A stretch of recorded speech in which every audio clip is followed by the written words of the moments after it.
The 12 years of exile were nearly spent when a small errand became a great trial. A deer, rubbing itself against a poor Brahman's fire-kindling sticks, caught them in its antlers and bolted into the forest with them. In those days, fire was made by friction of wood, and without his kindler, the Brahman could perform no sacrifice. He ran, distraught, to the Pandavas for help. The Pandavas gave chase, but this was no ordinary deer. It sped away in great magic leaps, always just ahead, drawing them deeper and deeper into the forest, and then vanished utterly, leaving them lost and worn out far from anywhere.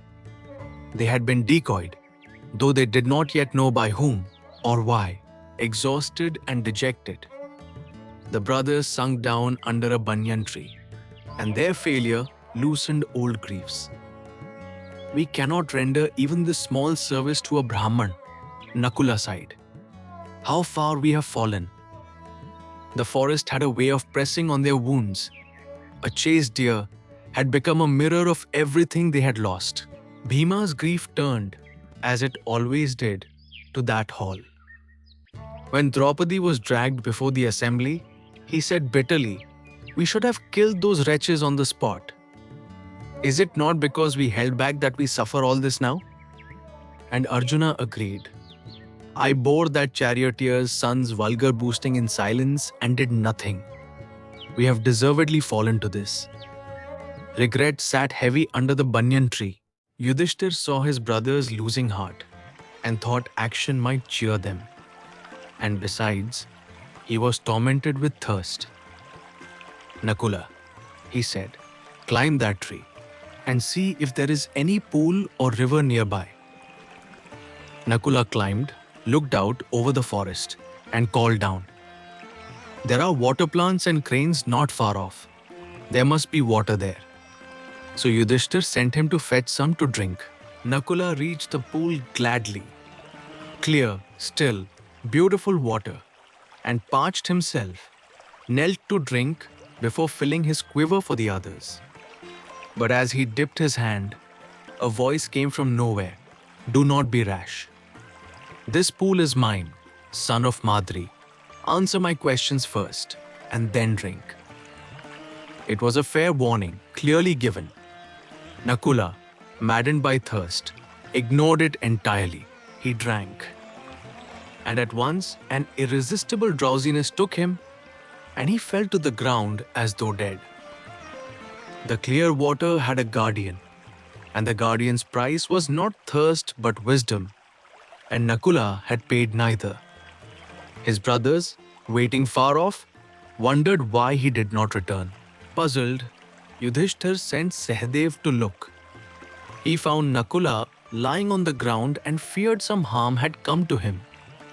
But before he could even investigate, his own burning thirst drove him to the water.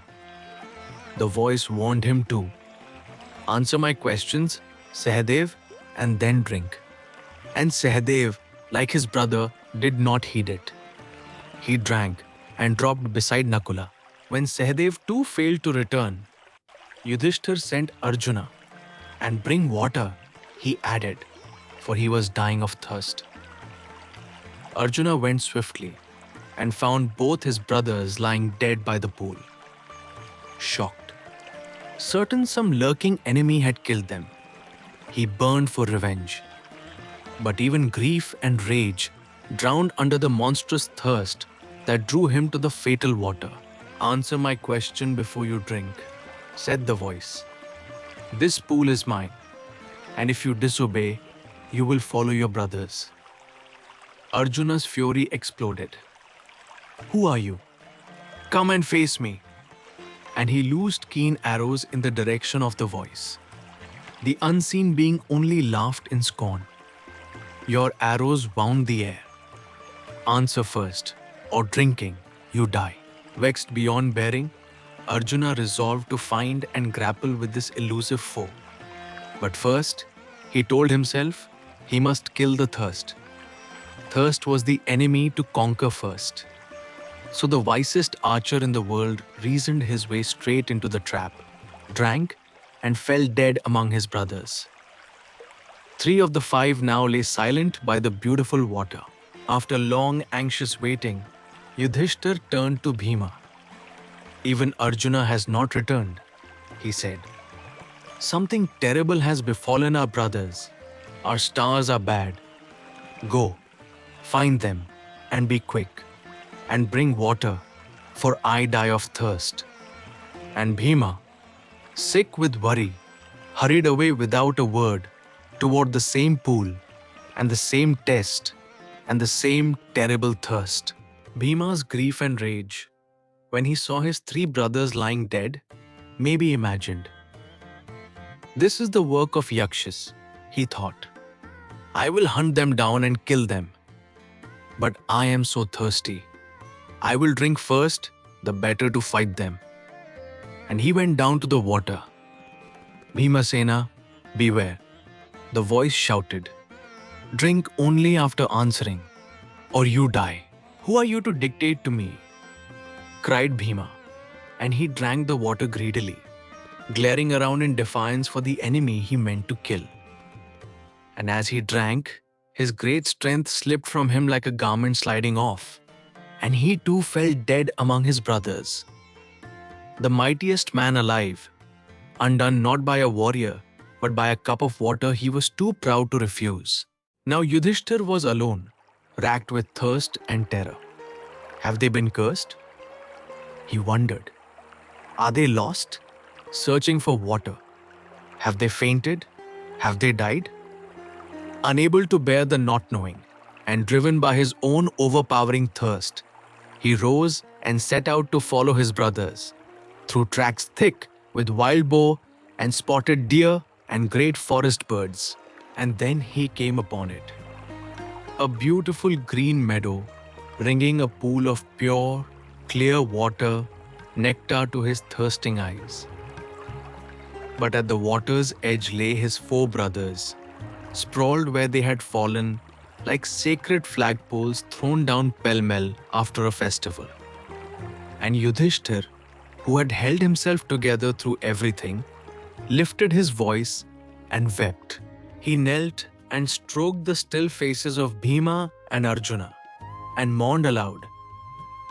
Was this to be the end of all our woes? Just as our exile ends, you are snatched from me. The gods themselves have forsaken me. He looked at their mighty limbs lying helpless and wondered, brokenly, what power on earth could possibly have killed such men? My heart must be made of steel, he wept, not to break at the sight of Nakula and Sahadeva dead. What is left to live for?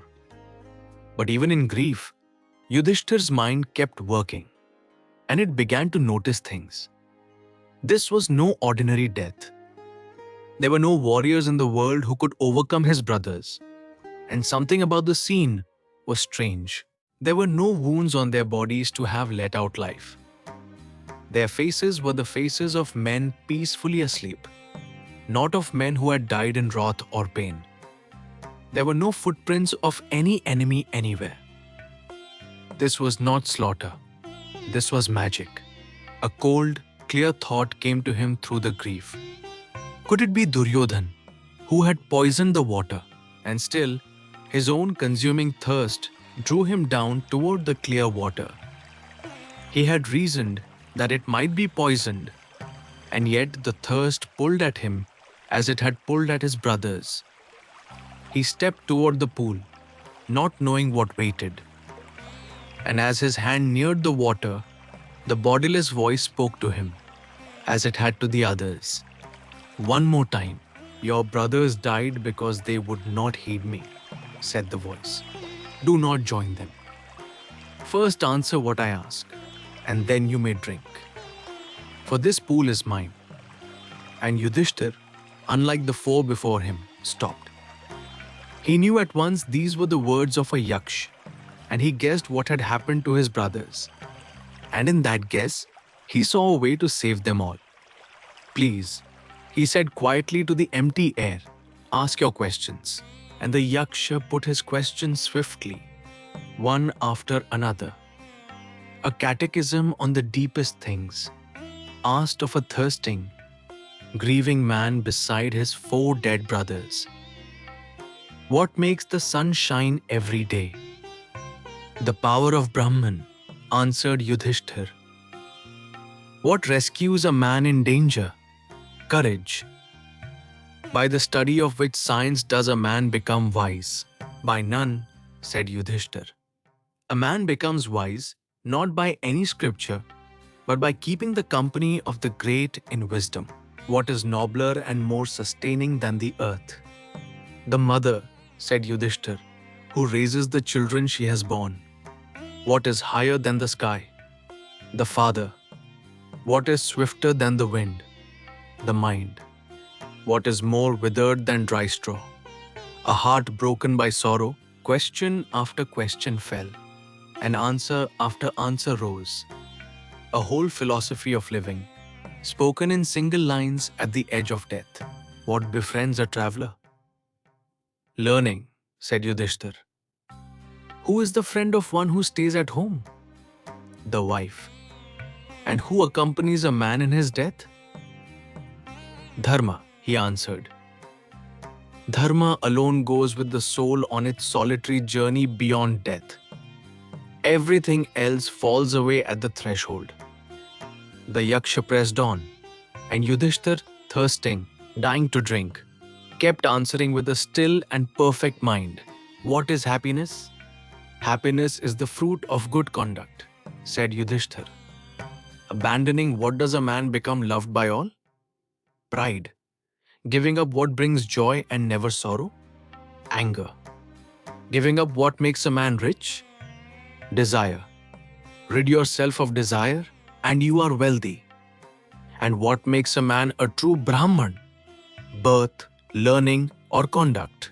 "Conduct alone," he answered. "Not birth, not even mastery of the 4 Vedas. A man of bad conduct falls, however learned." Then the Yaksha asked the greatest question of all. "What is the greatest wonder in the world?"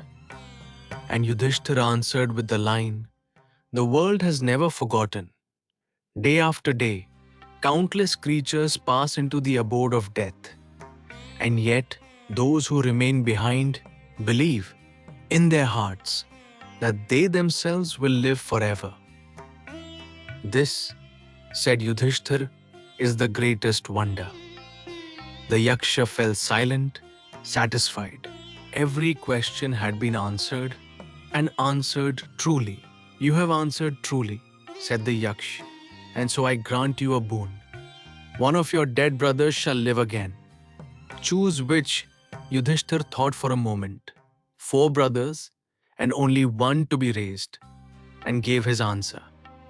"Let Nakula rise," the cloud-complexioned, lotus-eyed Nakula, lying there like a fallen ebony tree. Of all 4, he chose not the mightiest, but the son of his stepmother Madri. The Yaksha was surprised. "Why Nakula and not Bhima, who has the strength of 16,000 elephants, or Arjuna, whose bow is your very protection? I have heard that Bhima is dearest to you. Why choose Madri's son over your own?" And Yudhishthir gave the answer that revealed his soul. "Dharma is a man's only true shield," he said. "Not Bhima, not Arjuna. My father had 2 wives, Kunti and Madri. I, a son of Kunti, still live. So Kunti is not wholly bereaved. Let Madri too have a living son. For the scales of justice to hang even, let Nakula rise." And the Yaksh was overjoyed at such impartiality, and revealed himself. He was no Yaksh at all, but Yam, the lord of death and of Dharma itself, who had taken the shape of the deer and the voice to see his own son and test him. All 4 brothers, he declared, shall live. He raised them whole, embraced Yudhishthir, and blessed him. Only a few days of exile remain, and the 13th year too shall pass. None of your enemies will discover you, and you will fulfill your vow. And so the hardest years bore their fruit.